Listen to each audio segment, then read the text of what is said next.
Muzaffarpur north Bihar की अघोषित राजधानी मुजफ्फरपुर है और विगत 40 साल से राजनीति से जुड़े हुए हैं और बहुत से सामाजिक कार्य में दिलचस्पी रखते हैं।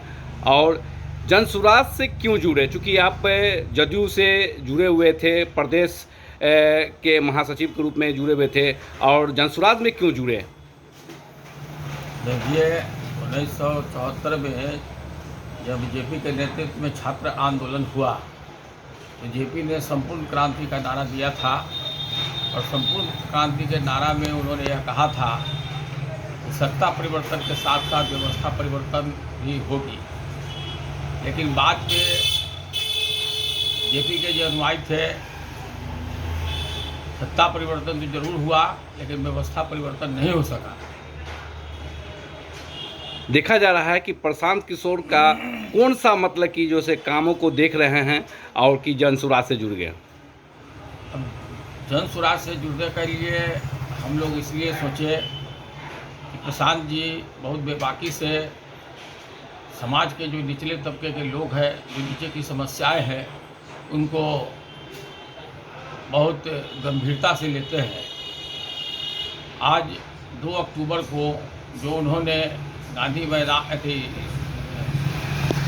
वेटनरी कॉलेज में जो उन्होंने राष्ट्रीय अधिवेशन स्थापना दिवस के रूप में 2 अक्टूबर गांधी जयंती और लाल बहादुर शास्त्री जी की जयंती पर बुलाया, उसमें उन्होंने जनता के बीच में आम लोगों की राय से जनसुराज पार्टी का गठन किया और उसमें 5 गारंटी उन्होंने पेश की जो जनहित के मुद्दे हैं उस पर।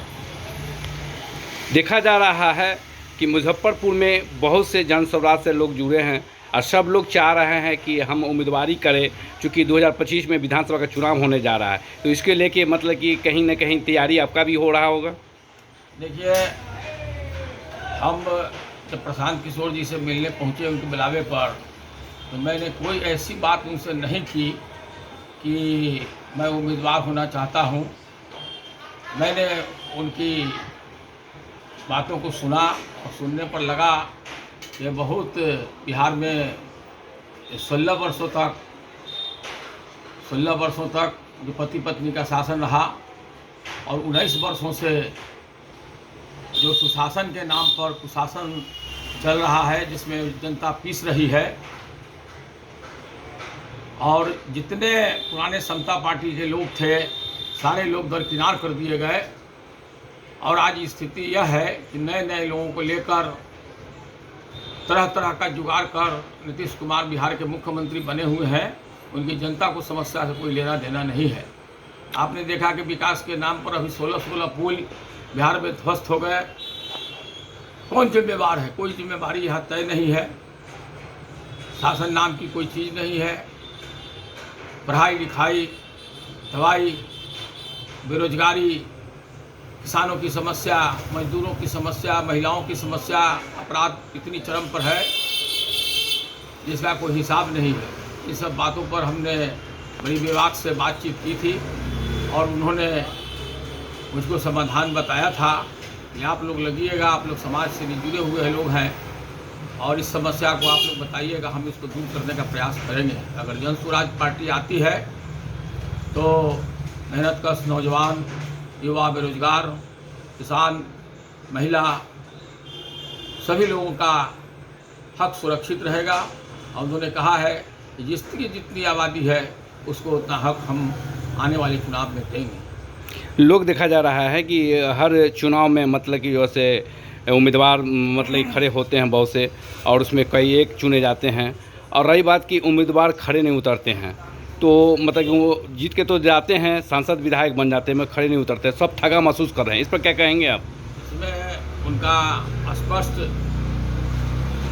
लिखित रूप में आया है कि जो प्रकाश जी ने कहा था कि अगर जनप्रतिनिधि वापस का अधिकार, रिकॉल टू द पीपुल, अगर उन्होंने कहा है कि जब हम टिकट देंगे उसी समय उससे हस्ताक्षर करवाएंगे, या अगर जनता 2 वर्षों में आपको अगर नहीं चाहती है तो आपको सदस्यता, विधानसभा की सदस्यता से इस्तीफा दे देना होगा।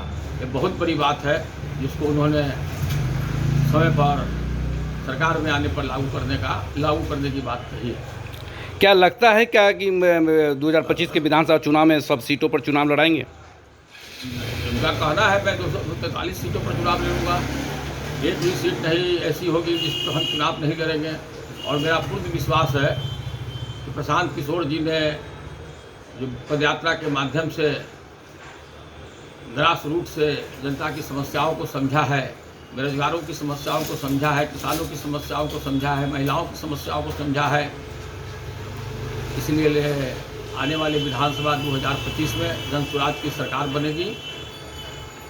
और उनका सोच दर्शाता है कि अभी जो पार्टी का कार्यवाहक अध्यक्ष जिनको बनाया है मनोज भारती जी को, वो काफ़ी प्रतिभावान है, दलित समुदाय से आते हैं, मधुबनी के रहने वाले हैं, जमुई के सरकारी स्कूल में पढ़े थे और नेतरहाट कंप्लीट किया, कानपुर से IIT BTech किया, दिल्ली यूनिवर्सिटी से MTech किया, उसके बाद वो IFS के सर्विस में चले गए और 4 देशों में भारत का प्रतिनिधित्व राजदूत के रूप में किया। यह उनकी सोच को दर्शाता है। यह महिलाएं लोग मतलब कि कर रहे हैं कि प्रशांत किशोर जी मतलब कि भागीदारी देंगे महिलाओं को, मतलब कि तो क्या लग रहा है कि मिलेगी उन लोग? प्रशांत किशोर जी डेमोक्रेटिक आदमी है, कोई फैसला सर्वसम्मत से ही लेते हैं। इसमें उन्होंने सर्वसम्मत से फैसला ले लिया है कि जिसकी जितनी हिस्सेदारी आबादी होगी उसके हिसाब से उसको हिस्सेदारी दी जाएगी। अभी महिलाओं की जो हिस्सेदारी है उसको भी मिलेगी। अभी मुजफ्फरपुर तुरुत के मतलब कि जो है स्नातक का चुनाव होने जा रहा है, उसमें क्या उम्मीदवारी होंगी? क्या प्रयास कई लोग कर रहे हैं, उनका आंतरिक सर्वे चल रहा है उनकी टीम द्वारा, और अगर सर्वे में सही आया, उम्मीदवार खड़ा उतरा तो बेशक वो घोषणा करेंगे। और हम लोग जो जन स्वराज का उम्मीदवार होगा उनको पूरी ताकत पूरी क्षमता से हम, हमारे साथी अरविंद पांडे जी, यहाँ मुझे होगा कि जितने जन स्वराजी हैं सब लोग उनकी मदद करने का काम करेंगे। बिहार में उपचुनाव होने जा रहा है, उसके लिए भी कि चुनाव में मतलब कि उम्मीदवारी खड़ा करेंगे? हाँ, विधानसभा में उन्होंने कहा है, पिछले 2 अक्टूबर को बड़ी सभा में उन्होंने पूछा कि 24 या 25, लोगों ने कहा कि 24। इसका मतलब है कि जो उपचुनाव होने जा रहा है उसमें अपने उम्मीदवारी को जरूर देंगे। तो लोगों से क्या अपील करना चाहेंगे जन स्वराज की तरफ से?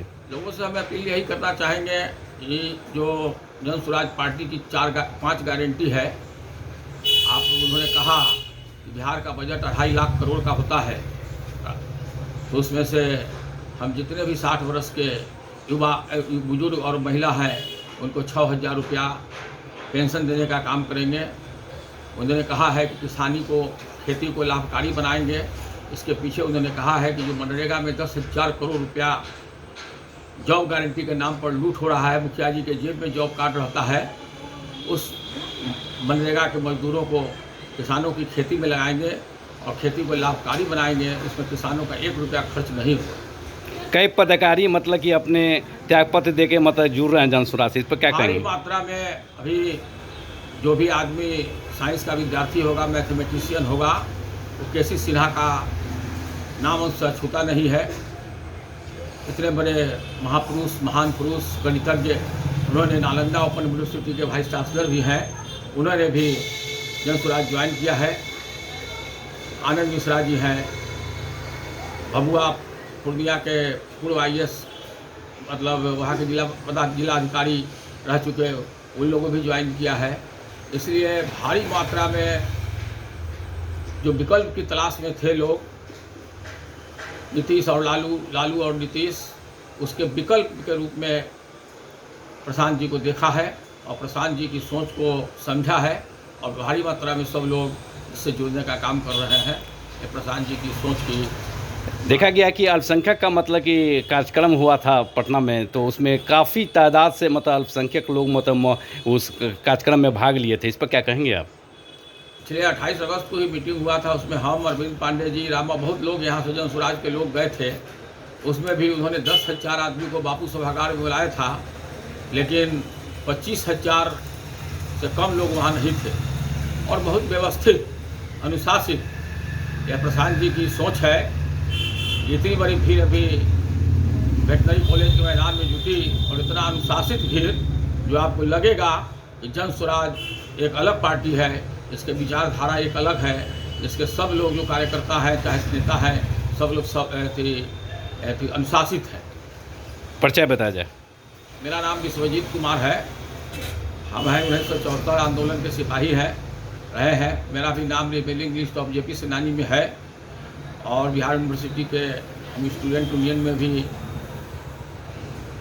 सह सचिव रह चुके हैं। बिहार प्रदेश समता पार्टी के सचिव रहे हैं, मधुबनी में प्रभारी रहे हैं, मुजफ्फरपुर जिला समता पार्टी के अध्यक्ष रहे हैं। वर्तमान में कई जगहों पर रहे हैं। वर्तमान में हम जदयू से जुड़े थे, लेकिन हमने प्रसाद जी के विचारों से प्रभावित होकर सब चीज़ से छोड़कर जनसुराज से जुड़ने का